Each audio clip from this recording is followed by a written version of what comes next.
Thank you, Mr. President.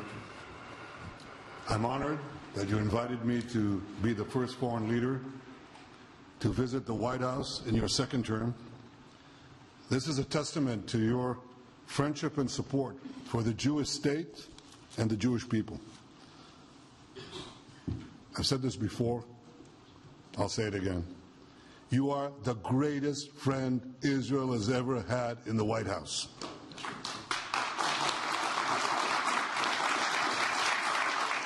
And that's why the people of Israel have such enormous respect for you.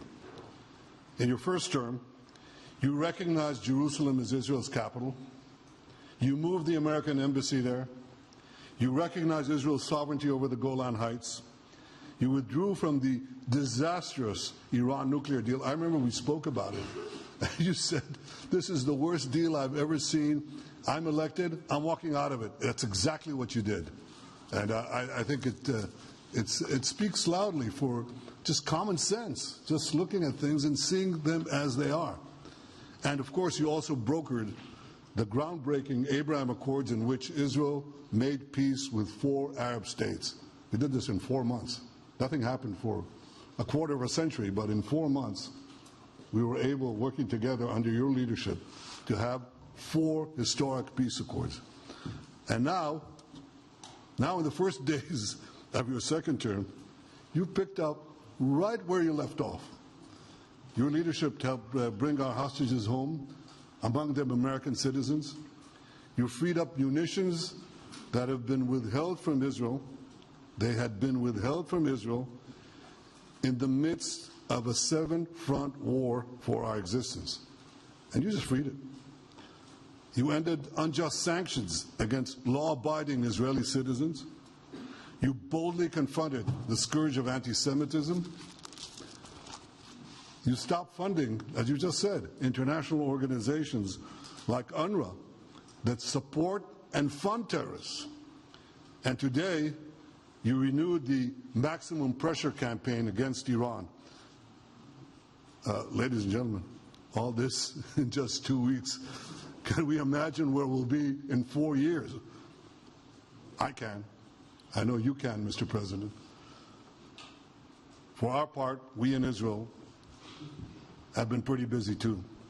Since the horrendous October 7th attack, we've been fighting our common enemies and changing the face of the Middle East. On that infamous day, Hamas monsters savagely murdered 1,200 innocent people, including more than 40 Americans. They beheaded men, they raped women, they burnt babies alive, and they took 251 people hostage to the dungeons of Gaza. And after this worst attack on Jews since the Holocaust, Iran and its henchmen in the Middle East were absolutely ecstatic. Haniya praised the massacre. Sinwar said that Israel was finished. Nasrallah boasted that Israel was, here's what he said, as feeble as a spider's web. Well, Mr. President, Haniya is gone. Sinwar is gone. Nasrallah is gone. We've devastated Hamas. We decimated Hezbollah. We destroyed Assad's remaining armaments. And we crippled Iran's air defenses.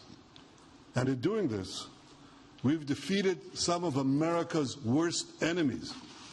We took out terrorists who were wanted for decades for shedding rivers of American blood, including the blood of 241 Marines murdered in Beirut. We accomplished all this with the indomitable spirit of our people and the boundless courage of our soldiers. The Bible says that the people of Israel shall rise like lions, and boy did we rise. Today, the roar of the Lion of Judah is heard loudly throughout the Middle East. Israel has never been stronger, and the Iran terror axis has never been weaker. But as we discussed, Mr. President, to secure our future and bring peace to our region, we have to finish the job. In Gaza, Israel has 3 goals. destroy Hamas's military and governing capabilities, secure the release of all of our hostages, and ensure that Gaza never again poses a threat to Israel. I believe, Mr. President, that your willingness to puncture conventional thinking that has failed time and time and time again, your willingness to think outside the box with fresh ideas will help us achieve all these goals. And I've seen you do this many times. You cut to the chase. You see things others refuse to see. You say things others refuse to say.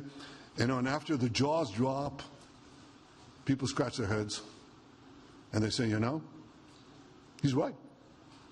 And this is the kind of thinking that enabled us to bring the Abraham Accords.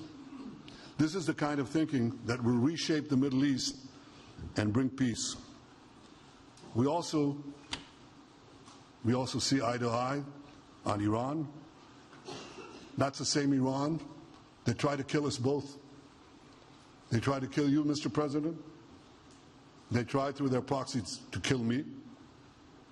And we're both committed to rolling back Iran's aggression in the region and ensuring that Iran never develops a nuclear weapon. Mr. President, ladies and gentlemen, Israel will end the war by winning the war. Israel's victory will be America's victory.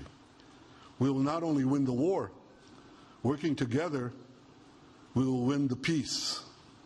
With your leadership, Mr. President, and our partnership, I believe that we will forge a brilliant future for our region and bring our great alliance to even greater heights.